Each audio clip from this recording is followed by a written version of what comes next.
तारा की जगह अब झारा थी और उसकी मौत के बाद रिहा की दुनिया अंधेरे में डूब गई थी। हर दिन उसके लिए एक बोझ बन चुका था। उसे लगने लगा था कि अब उसके पास जीने की कोई वजह नहीं बची। तभी एक रात अचानक दरवाजा खुलता है और अंदर आते हैं इंस्पेक्टर आर्यन।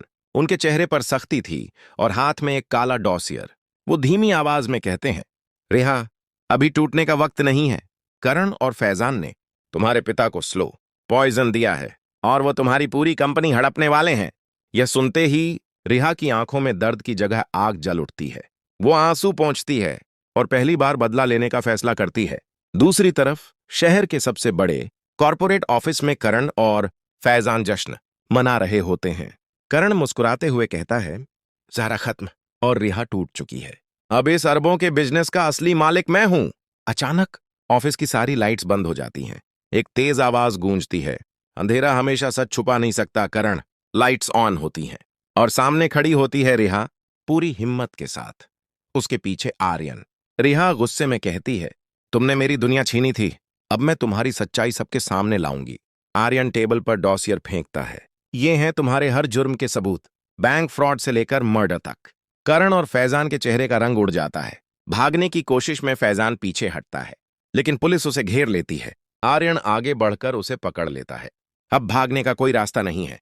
कुछ ही देर में दोनों गिरफ्तार हो जाते हैं। अगले दिन कोर्ट में सारे सबूतों के सामने सच साफ हो जाता है। जज सख्त आवाज में फैसला सुनाते हैं। करण और फैजान को 12 साल की सजा दी जाती है। उधर करण की मां नसीमा अपने घर में जीत का सपना देख रही होती है। तभी टीवी पर खबर आती है। यह सुनते ही उसे गहरा सदमा लगता है और वो जमीन पर गिर पड़ती है।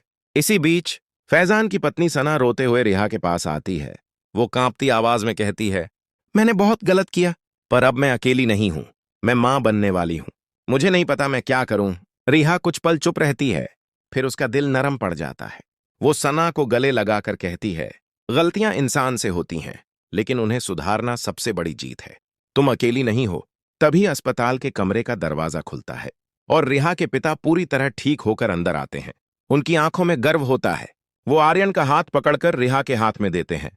तुमने मेरी बेटी को हिम्मत दी, अब इसकी जिंदगी भी तुम्हारे साथ ही खुश रहेगी। कुछ दिनों बाद एक सादे से समारोह में रिहा और आर्यन की शादी हो जाती है। नई शुरुआत, नए रिश्ते और एक मजबूत लड़की की कहानी जिसने हार मानने के बजाय लड़ना चुना।